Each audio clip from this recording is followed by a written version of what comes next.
What a remarkable woman. An exceptional leader, a true conservative. I'm enormously proud to be the chairman of a party once led by Margaret Thatcher. It's a pride in her that we all share in this hall, shared by the tens of thousands who lined the streets of London back in April to show their respect to Britain's first female Prime Minister. We're the oldest democratic party in the world. We've had many great leaders. We've got one now, and we'll have many more in the future. But friends, I know you'll agree with me when I say there will only be one Margaret Thatcher.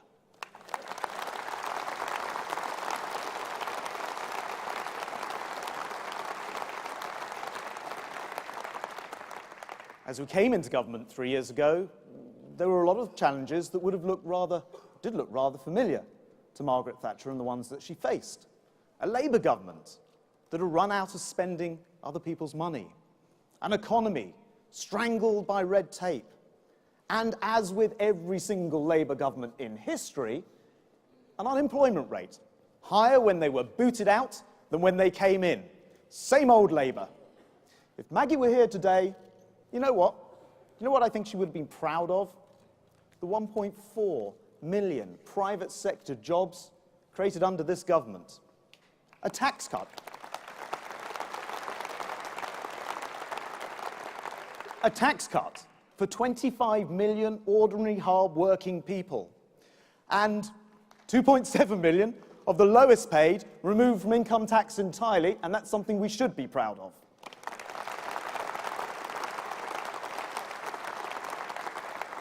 But there's more. Mortgage rates low, council tax frozen, benefits capped, the deficit down, immigration down, crime down. That's the Conservative in government, the truly aspirational party delivering for modern Britain. And of course, we've achieved all of those things with no money, no majority, and living through some of the toughest times this country has ever known, plus having Vince Cable as business secretary. It's great to be here in Manchester. It's actually a city I know well. My wife, Belinda, who's here, is a Mancunian herself. When we first met, she told me she was a die-hard Red, and I think she meant the football. What feels like a lifetime ago, I studied at the old Manchester Polytechnic. Actually, I graduated right next door at the old Free Trade Hall, famous for Benjamin Disraeli's One Nation speech. And it was here, while studying, that I walked just across the road, across Albert Square, into a print shop. It was a hive of activity. I remember the printing presses, the technology, and a small business owner who clearly loved what he did. I can remember stepping into the store and stopping in my tracks. Turning to my friend, I said, "This is it. This is what I'm going to do. I'm going to set up my own printing company." So at 21 years of age, I returned home to my parents, wrote my business plan, went to see my bank manager, and asked to borrow the money. And he said, no. Disappointed, but determined not to be deterred. I researched whether there was any help available from the Thatcher government. There was, in the form of the Enterprise Allowance Scheme. I applied, got the loan, and shortly after my 22nd birthday, proudly opened the door to my new print shop in Wembley. I may have had no assets or track record, but in those early days, I worked harder than I had ever worked in my life. But actually, there's nothing special or unusual about my story. Just like millions of Brits, the grafters, who get up early, all they want is a system that rewards hard work and a government that provides a leg up rather than a handout.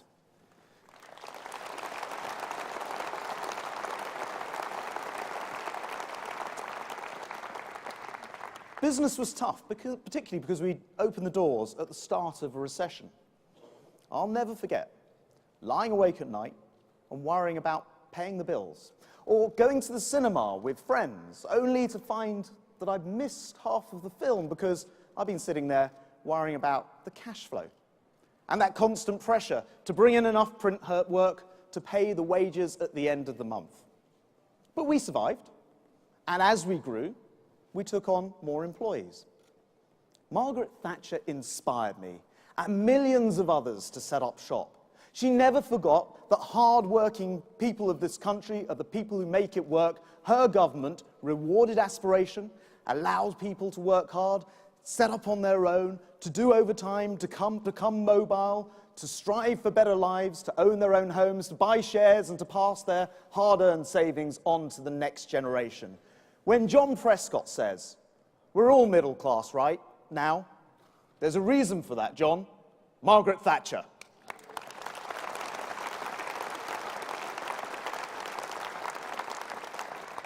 And now we're building on her legacy.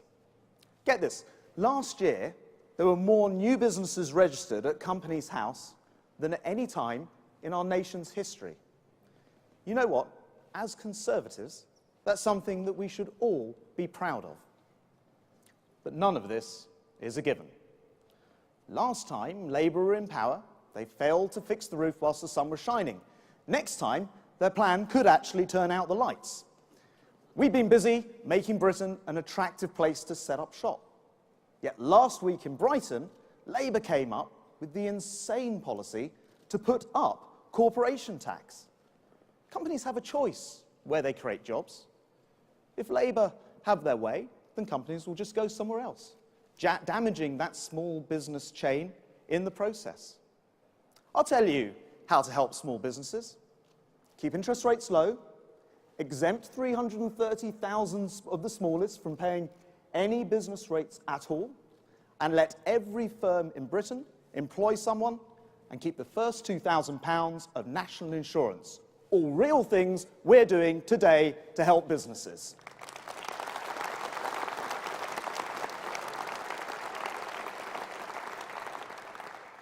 Because, make no mistake, it's this party, once led by a grocer's daughter, which is and always will be in the business of helping small businesses and backing aspiration.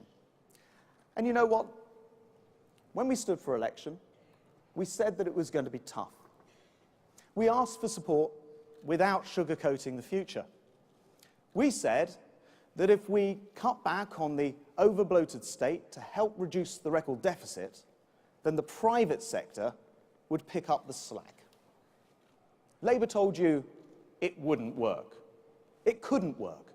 Ed claimed there'd be 1 million more people out of work. You'd be forgiven for thinking they didn't want it to work. In fact, thanks to those business startups, there are now more people in work than ever before.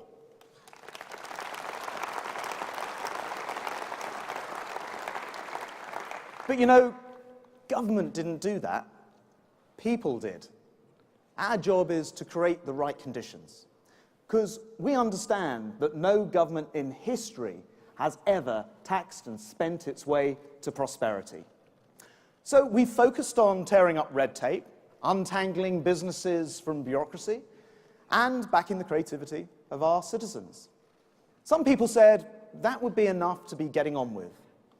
Yet at the same time, we've actually tackled issues previously thought by other governments as too hard to fix, like sorting out welfare, so work always pays, like diffusing the pension time bomb, so people can retire with confidence and the country can afford it, and resolving the biggest injustice of all, where you work hard, save hard, buy a home, but lose the lot to pay for your long-term care. Conference, that's just wrong, and we're putting it right.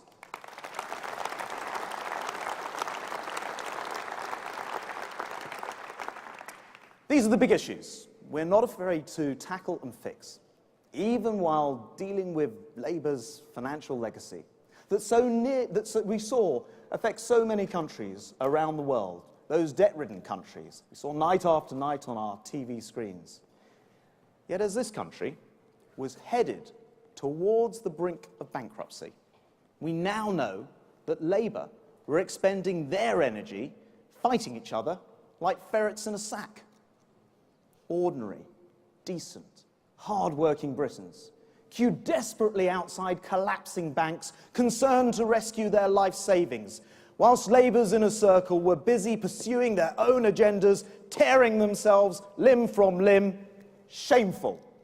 Friends, it's our job to make sure we never hand the keys back to Downing Street, to those despicable, smearing, scandal-ridden, divided people who want to take this country and they want to repeat all the mistakes again. Because, to coin a phrase, Britain is better than that. I believe Britain deserves better than that.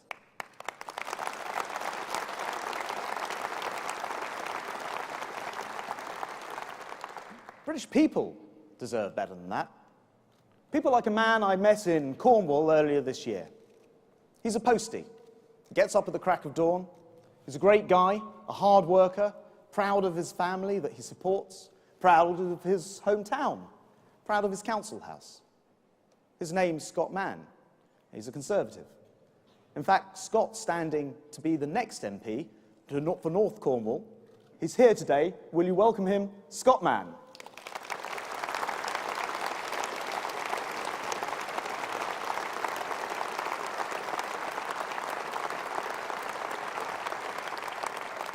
Now, Scott used to belong to the Communication Workers Union. He was a member to access services like legal and professional representation. But for him and millions of other ordinary members of trade unions, there's another part that they didn't exactly sign up to. The union barons taking their hard-earned cash and handing it over to the Labour Party. Now, Scott never actually remembers being asked whether he wanted to give some of his wages to Labour, but he belonged to one of 15 trade unions who routinely use their money to buy influence. What they want is power over Labour. And so far, they've done a damn good job of getting it. They've already installed their own leader, Ed Miliband. He does whatever they want. He selects their candidates, he backs their policies, he even looks the other way whilst they threaten our country with national strikes. But just recently, that cosy relationship got rather out of hand. Back in July, Labour's biggest paymaster, Unite, was caught red-handed trying to fix selections. As criticism mounted, Ed Miliband panicked. He claimed he would deal with the vote rigging and see off the corruption for good. Later that day, Ed claimed victory. But his union bosses disagreed. With £1 million of union funding withdrawn, Ed changed his mind. There was apparently nothing to see in that selection in Falkirk. He had been mistaken all along to accuse that nice Len McCluskey of trying to fix selections. The whole affair could be swept under the carpet. Friends, it's extraordinary that they let this happen. And it's extraordinary that Her Majesty's official opposition is so far removed from hard-working members of their unions like Scott that they've lost sight of who they are supposed to serve. And it all confirms what we've known for years, that the Labour Party, strangled by the power of the union barons, is the party of the few.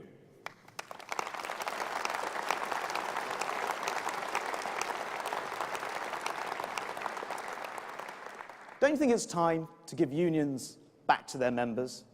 And if Ed Miliband is too weak to sort it out, then friends, comrades, the next Conservative government will.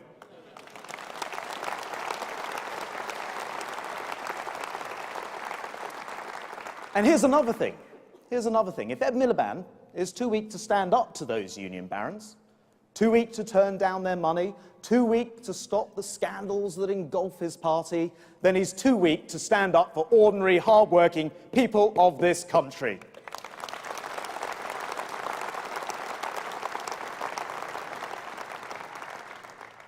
This is going to be an extraordinary week. Later today, we're going to hear from the best Foreign Secretary this country has known for generations, William Hague.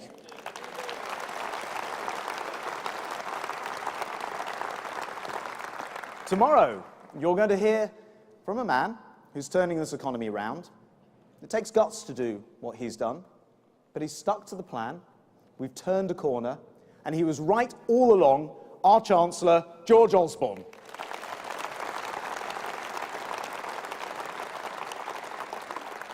And you'll hear from a woman who's succeeded where every other Home Secretary has failed, packing abracadabra off on a plane to Jordan for good, Theresa May.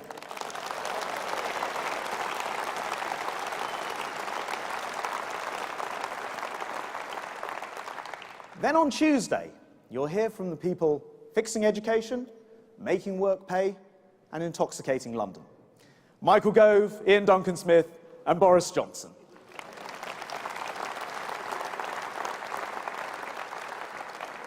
And on Wednesday, you'll hear from someone who's been prepared to take the tough decisions, provide the leadership and the vision. Someone who gets up early every morning, determined to turn this country around for hard-working people everywhere. That's right, our Prime Minister, David Cameron.